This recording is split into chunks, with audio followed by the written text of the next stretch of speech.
أمر الرئيس عبد المجيد تبون بعدم نحر الأنثى من الأغنام المستوردة إلى الجزائر تحسبا لعيد الأضحى المبارك، كما أمر بتسريع وتيرة توزيع الأضاحي المستوردة على المواطنين المستفيدين منها، وهذا بعد استماعه إلى عرض قدمه وزير الفلاحة الذي قال بأن العملية تسير بالشكل المطلوب وسيتم تحسينها أكثر ليستفيد الجميع 48 ساعة قبل العيد. والآن ما يزال المواطن يتساءل تحديدا أولئك الذين لم يتلقوا اتصالات حتى الآن بعد تسجيلهم في منصة الأضاحي، وثانيا بعد ما أمر الرئيس بعدم نحر الإناث من الأغنام المستوردة، ماذا عن أولئك الذين وجدوا أنفسهم قد استفادوا منها، وماذا عن نفوق هذه الأغنام في حالة نفوقها بعد عملية تسليمها إلى المواطن المستفيدين.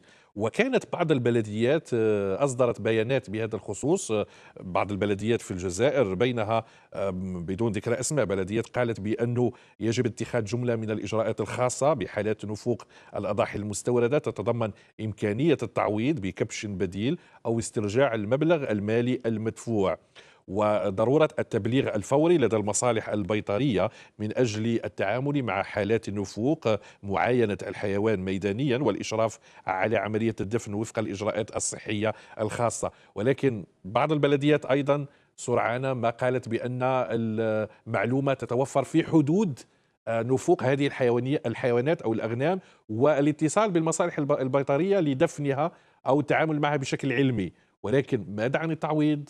ماذا عن استرجاع المال؟ ماذا عن الاختيار مجددا؟ هذه أسئلة يبدو بأن الوزارة حتى الآن لم توفر إجابات واضحة عنها، ولا حتى الجمعيات الناشطة في مجال الدفاع عن المستهلك أصبحت تملك المعلومة الواضحة بخصوصها. معي الأستاذ فادي تميم، منسق وطني بالمنظمة الجزائرية لحماية المستهلك وإرشاده. أستاذ فادي تميم، مساء الخير، مرحبا بك. مساء النور. طيب، الرئيس بالأمس منع نحر الإناث من الأغنام المستوردة، قرار متوقع أستاذ فادي، ولكن المواطن الذي استفاد ووجد نفسه أمام هذه الحالة، كيف يتصرف أولا، وماذا عن تعويضه سواء في حالة أنثى الأغنام أو في حالة نفوق هذه الأضاحي؟ اولا يعني نحكيو بصراحه بناء تفضل. على المعطيات اللي تم جمعها بجهد كبير، مم. لانه كما قلت يعني في المداخله تاعك مشكور. للاسف رافقت هذه العمليه يعني لا يوجد هناك قنوات رسميه، لا يوجد تصريحات رسميه، لا يوجد معلومات منذ بدايه العمليه الى حد الان. رغم انه حق المعلومه حق مكفول للمستهلك وللمواطن، يبقى انه تعويض او استبدال الخرفان صعب جدا، لانه تم يعني بناء على المعطيات والتطمينات انه كل المسجلين سيتم اعطائهم يعني خرفان.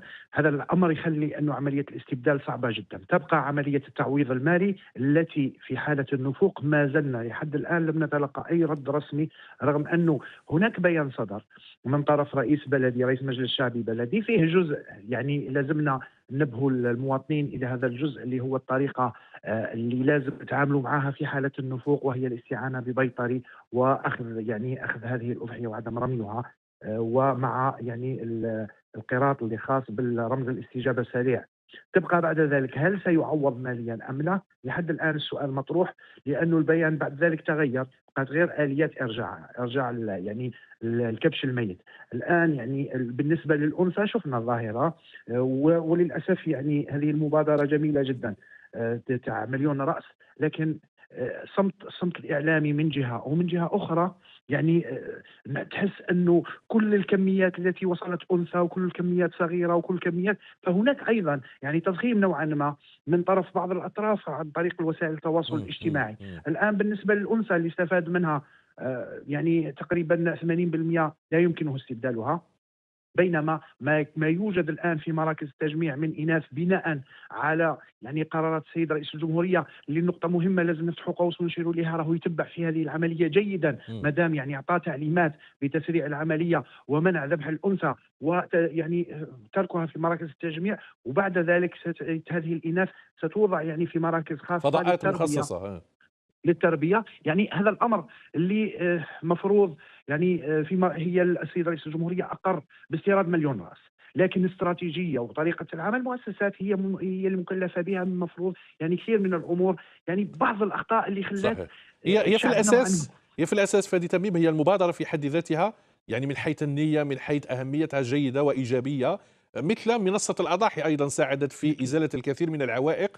يبقى الآن طريقة التنفيذ يعني هي أكيد التي طبعا. دائما تشكل ربما بعض النقاط الخلافية أو بعض المشاكل. لذلك حتى السلطات الوصية قامت بتوقيف عدد من المسؤولين عن مراكز البيع في بعض الولايات. يعني أكيد أكيد أنها تحصلت على معلومات أنهم لم يلتزموا بالشروط والمعايير المطلوبة في مثل هذه الحالات. طيب يبقى الآن حتى نأخذ حالة النفوق أستاذ فادي تميم. نعم.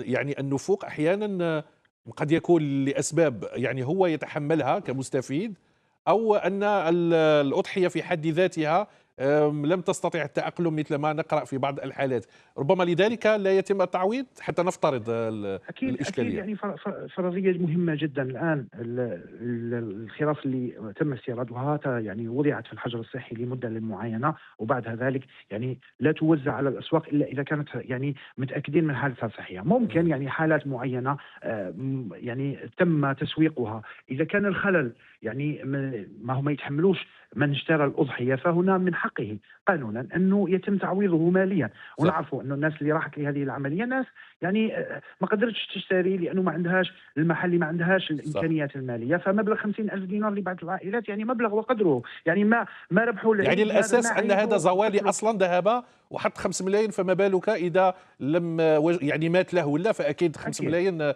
الأقل ما يكونش المصيبة مصيبتان. اكيد هذه مم. هي الاشكاليه. وايضا هنا لماذا نقول لازم التحويل للبيطري المختص؟ نحدوا اسباب الوفاه. يعني هل خوفا من انه مثلا انتشار مشكل يعرض الصحه الحيوانيه في البلد؟ هذا الامر اللي ضروري على المستهلك انه يلتزم به ويسلم القراط اللي فيه رمز الاستجابه السريعه. اعتقد انه الحالات اللي راح تكون يعني اسباب الوفاه نتاج عن مرض يعني شراها وهي مريضه، فهنا اكيد يعني من حقه قانونا انه يتم تعويضه.